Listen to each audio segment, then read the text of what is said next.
Welcome. I'm Max. I'm a full-time AR developer here in Amsterdam, and I've been working with Lens Studio for quite a while.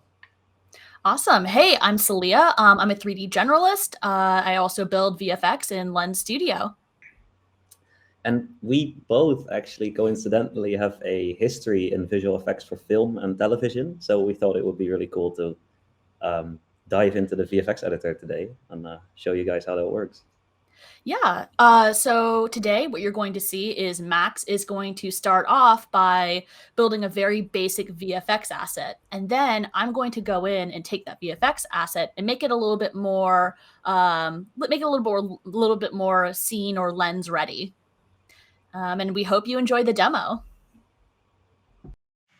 Hi, thanks. Yeah, I'll be showing how to set up a VFX asset from scratch. So I'll be going over some key concepts in working with particle systems in Lens Studio. So let's just dive right into it. I'm going to create a VFX asset in the resources panel. So that's just the empty VFX. And then I'm going to add that to a empty scene object so we can see it in the scene. Just going to drag it on there. And you can immediately see if you use the 3D, the living room interactive viewer, you can immediately see that it is doing something with squares in a grid, and that is just a placeholder animation that it does because we haven't given it any information on where to place the particles. I can always recommend using this interactive viewer instead of one of the videos or the webcam, because you can kind of rotate around the particles and see what they're doing in 3D space, which is super useful. So yeah, let's just open up this VFX asset by double clicking it. And I'm gonna make this panel a bit bigger. So then we have these three boxes, the spawn particle, the update, and the output. And this initial position where it spawned, let me just grab the preview window, make it a bit bigger. This initial position where it is spawned is, of course, we have to set that in the spawn particle. So that is a per particle loop on the first frame. And we can just make them spawn in the shape of a sphere, for example. There are some other volumes you can choose from. There's the torus and the sphere and the cube. Or you could make your own shape, for example, by using the SDF generator or any sort of other mathematical shape that you could define in nodes. So yeah, let's just use this sphere for now. And you can see that they are spawning within a sphere. But if I want to move this sphere up, then moving the scene object up is not going to help. Because as you can see, if I just move it around, the scene object where the particles are on, the sphere is staying in position, which is a bit weird. But the reason for that is that the particles are spawned in world space. So this spawn particle box, the first option there is the spawn space is set to world. I'm just going to set that to local, and then it will be listening to the position of the parent or of the object that it is on. And then you can get these cool trailing effects. So let me just set the spawn rate to 1,000 particles per second or something, so we can really see them. And then when you move it around the object, you can see that the sphere is just spawning on that new position and leaving a trail behind, which is really cool. So I'm just going to refresh it. Then the other settings in this spawn particle box, I'm not really going to go in depth on them, but basically what these attribute values mean, these 32-bit ones, that is a kind of a performance/precision trade-off. So it's better to have the 32-bit lower for each of these values performance-wise, but then the range, you'll see that they will be a bit more choppy because there's just less information to work with. So these values, generally, it's good to keep them as low as possible without affecting the look of your particle system. But for now, I'm just going to leave it because the default values are good enough for what we're doing here. Let's just go to the update particle box and make it move around. So I'm just going to add a noise, for example. There's this simplex noise that adds a noise to the force of the particles. So you can see that they are moving around in 3D space, but in this cool kind of organic shape. That's what simplex noise is. And they are going right through the ground because there's no ground collision set. So I'm just going to add a floor plane. there's this collision bouncy floor thing. It just checks whether the particles are below or above a certain value in world space, and then if they are, they'll bounce off. Of course, you can also, with SDFs now, use SDFs to bounce off again, so that's really cool, and you can make super complex meshes and make particles interact with those meshes. There are some templates for that. So you can see that they are bouncing a bit. I'm just going to make the bounce a bit stronger, like just 100%, and no stickiness on the ground. And then you can see that they're really bouncing off, which is a nicer kind of look. And I want the particles to fade out in scale over time, because right now they're just disappearing. If I just zoom in on some that are like about to die, you can see that they are just disappearing one frame to the next. So I'm going to add a size fade in out, and then when I add that, you can see that it will look at the lifetime of the particle, and then right at the end it will just slowly scale out and make kind of a nice transition. Let's see if we can catch some doing that. That would be some of these. Yeah, you can see them kind of disappear there, so that's a bit smoother. So let's go to the third box. That's the color. Or any rendering really. So this is similar to, or actually exactly the same as the material editor. So this is the per pixel and the per vertex loop. So this will go over each pixel for colors, and it will go over each vertex for positions of the quad. Because basically a particle is just a quad, a mesh with 4 vertices on it. And we can set the vertex positions using the align to camera node, for example. This inside of this node, you can dive into it. It's a subgraph, like all the nodes that I'm using here. They're all open nodes. So when you double click on it, it will show you how it is made using other Lens Studio nodes, which is really good for learning more about the VFX editor. So I recommend doing that. And this node will rotate the vertices so that they always face the camera, so that they're like billboarding. So you will not see the sides of the particles anymore.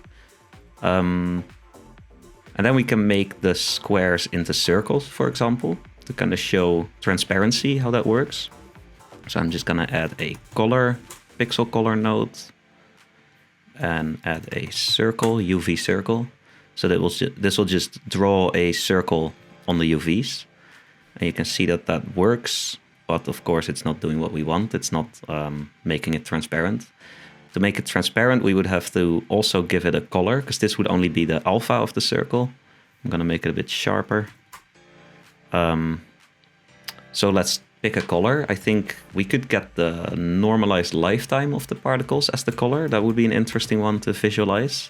So that means I'm going to get the attribute from the particle, which is called age ratio. So that is the age, but normalized as a 0 to 1 value. So black means it just spawned, and white means it's about to die.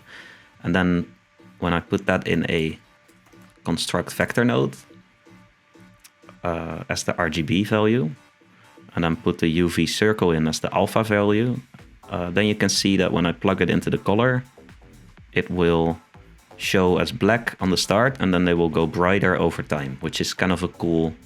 It's like a nice effect that also gives a bit of depth to it, because it kind of fakes ambient occlusion a little bit. It's a very cheap way of doing that, because of course where the particles are closest to each other, they're darker. So that's a funny side effect of that. But they're still squares. So to make them circles, we would have to set the blending mode to normal instead of disabled, which is, you can do that in here, in the output quad node, one of the 3 boxes. And as you can see, all of these settings are very similar to the material editor. So this is just the same as the material editor in that sense, that you can just set the blending mode and everything. The reason that the corners are cut off is because these particles are also writing to the depth pass of the camera. And that means that the camera will then no longer be rendering that pixel, because it thinks it's already done with that pixel, where in reality there are still particles behind it that need to be rendered as well, because it's transparent.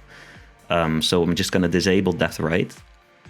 And then you can see that the particles will really be transparent, and that looks kind of cool.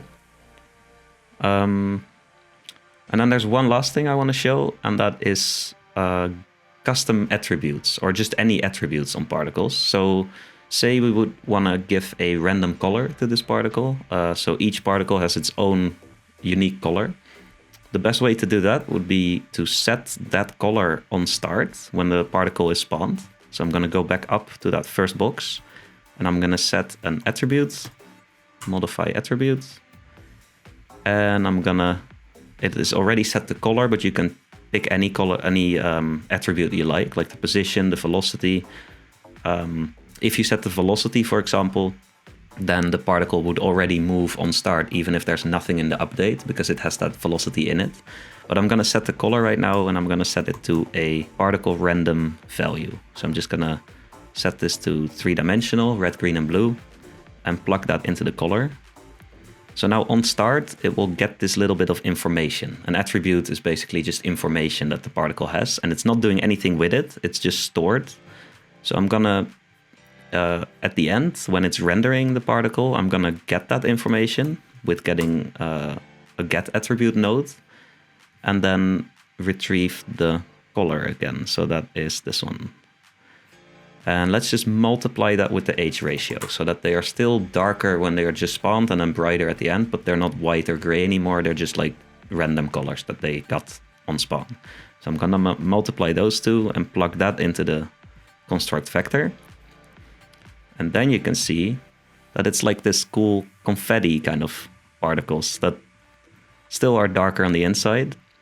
And yeah, so that's how that information kind of works. And these attributes are super useful. I use them a lot. Also, not just for these kind of existing attributes, but also you can make custom attributes. For example, if you want 1 out of 10 particles to be a special particle that has different kind of physics or different textures or something, you can just store that on start in the particles, and then in the update node, for example, you could use that information to make decisions per particle.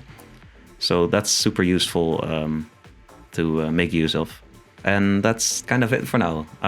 Back to you, Sallia. Thanks, Max. This is a really good start. But it's winter season, so let's add some snow in here. So what I'm going to do is we're going to add a snow texture sheet. So I'm just press tab, say 2D. And let's see, we have a 2D object parameter. And we need to fit that into our render, but we need to convert this to an RGB space. So we're going to, when in doubt, pull the noodle out. And I'm going to say flip book sample. There we go. Because we want to add an animation.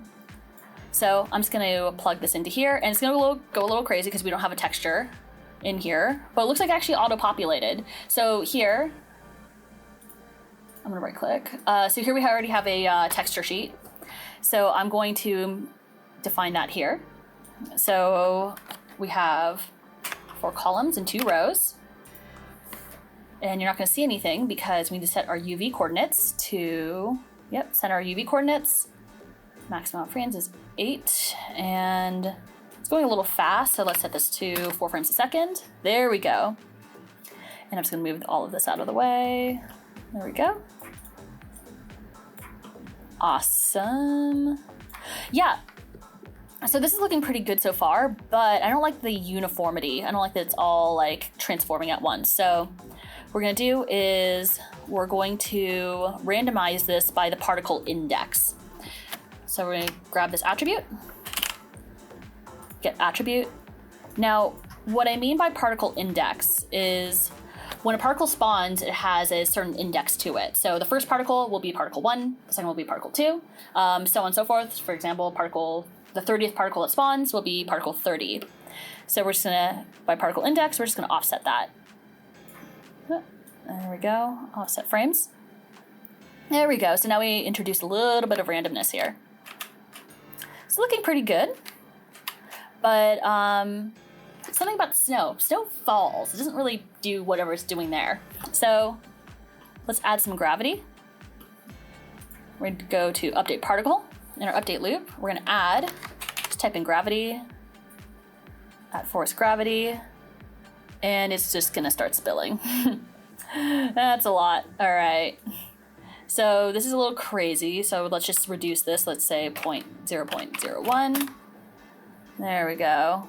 I'm just gonna reset that there, but it's kind of a lot. Yeah, it's like really bouncing there too. So yeah, we're just gonna reduce this bounciness here to 0.5. And let's change our spawn. So let's just change our position volume. Just set this radius to like 250. Just make it huge. There we go. And now it's like falling. There we go. I'm just gonna change the, yeah, let's change the size.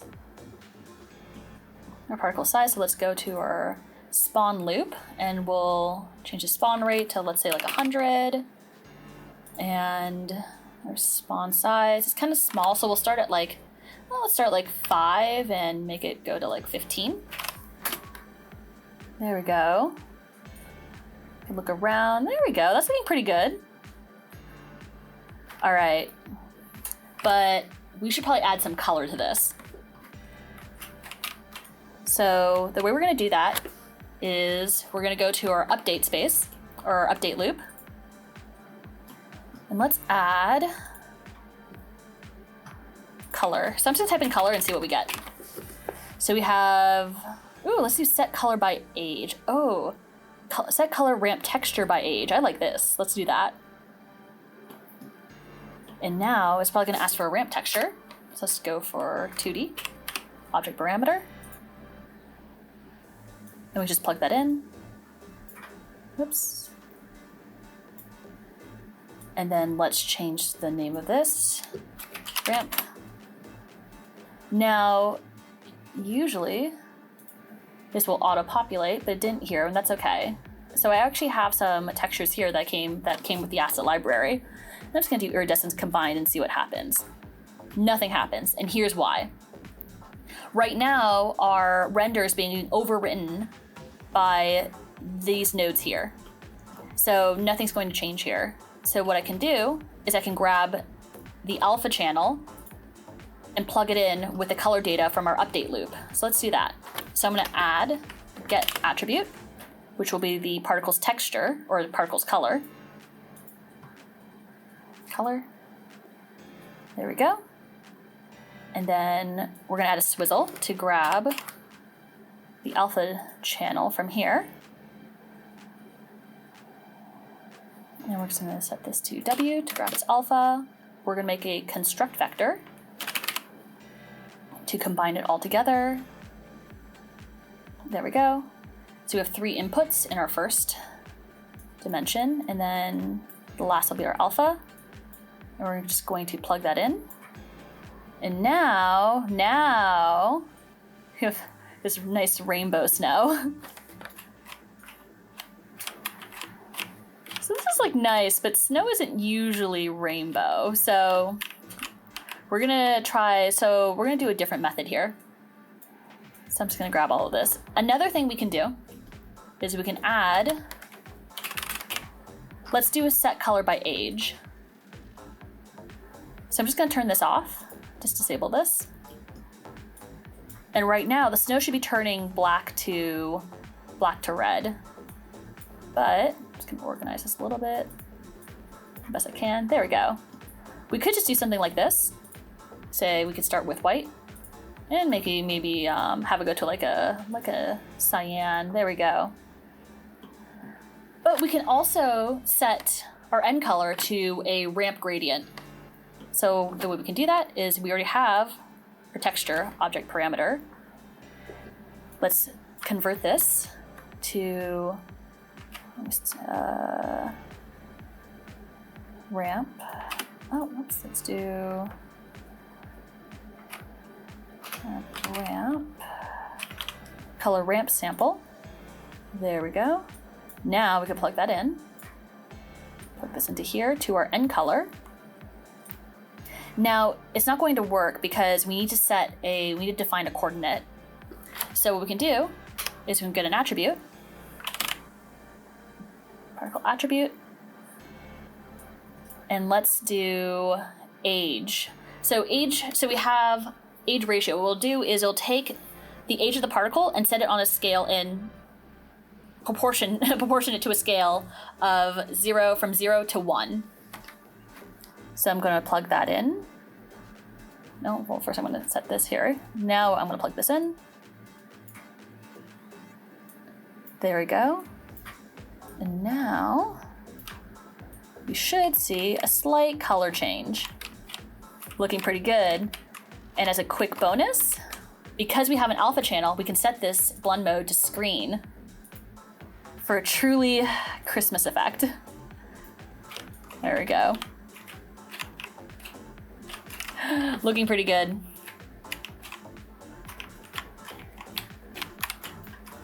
Awesome. Well, I think we did good. Want you take it away, Max?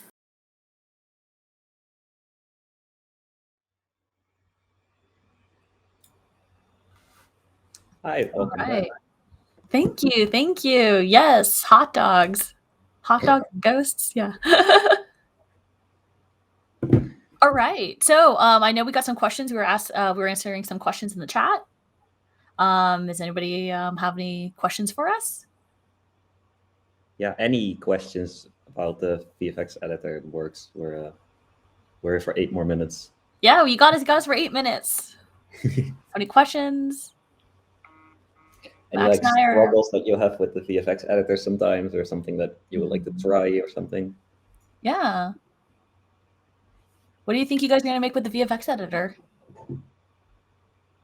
Thanks. Thank you, Mohammed. Yeah. Compliments. Ooh, all right. Why don't you answer first, Max? Most challenging VFX you've ever built. I think that was for me the voxel lens.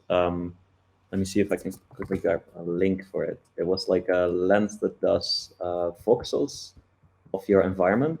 I've got like a link right here. And it uses a trick where you place the cards of the particles in the shape of a box. So every 6 particles make 1 box. There's another way of doing it. There's like, I'm now making an upgraded version of it, but it's that was a pretty challenging one to get right. I think I can pull this one up now. There we go. I think this one was pretty challenging. As Max knows, I was asking him a lot of questions about it.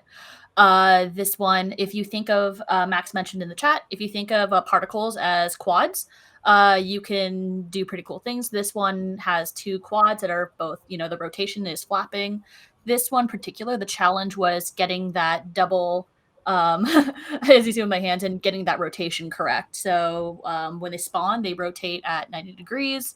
They're at, y equals, or not getting too technical about this, but they spawn at 1 rotation, and as they progress, as they age, they rotate. So you can get like, a different direction with the butterflies. Yeah, thank you for your question. Jonah, you have, how can we have VFX spawn on a mesh? I'm so glad I brought up this lens. There is an asset. There's an asset in the library called spawn on mesh, and I just really love using that. It's a really great script. Yeah, indeed. Yeah.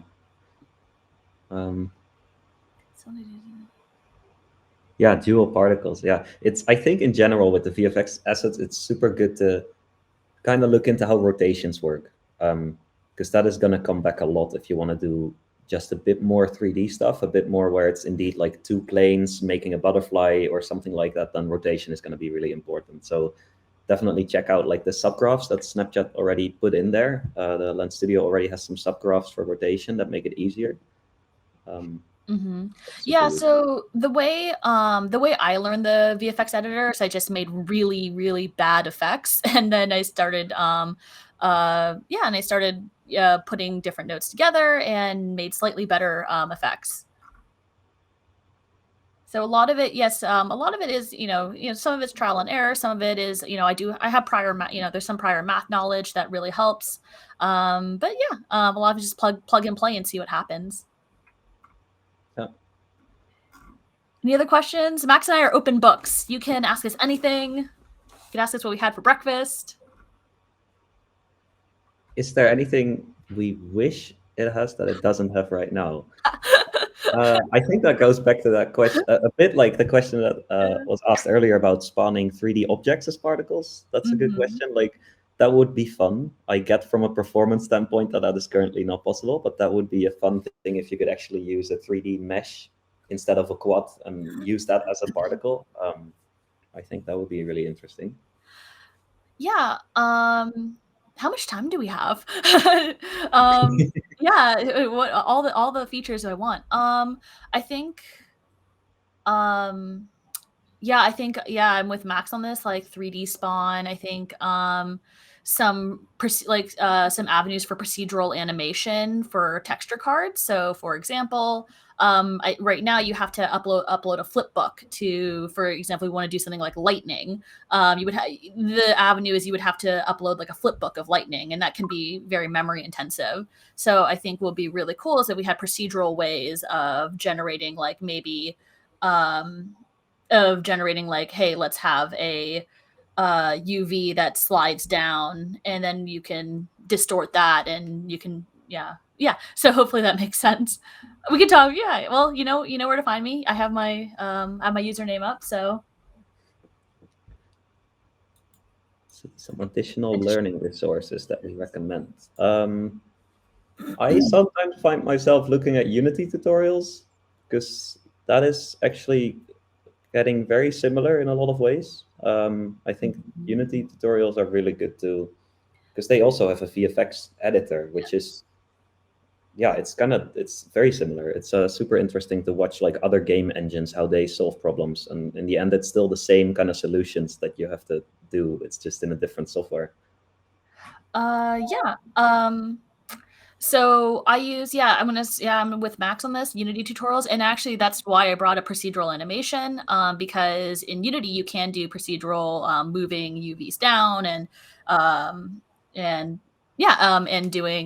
doing pretty cool movement with as far as cards go with Unity. I'm also going to throw out Niagara. Niagara is Unreal 5's VFX engine. And that's also a really great resource, is looking at the tutorials there.